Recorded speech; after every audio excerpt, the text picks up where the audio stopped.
Ciao a tutti, sono Robby Bottaro della bottega di Bottaro a Spinea e sono molto felice di mettere la mia faccia per quanto riguarda l'appuntamento che ci sarà il 15 maggio.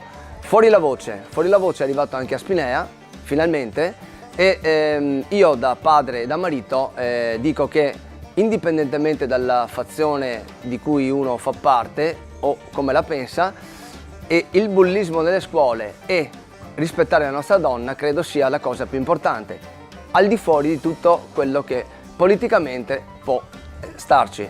Io qui alla bottega del Bottaro sponsorizzo i miei prodotti, faccio dei video, però quando ci sono degli appuntamenti come questo sono il primo che ci mette la faccia, perché vi ripeto, sono contro a tutte queste forme di violenza.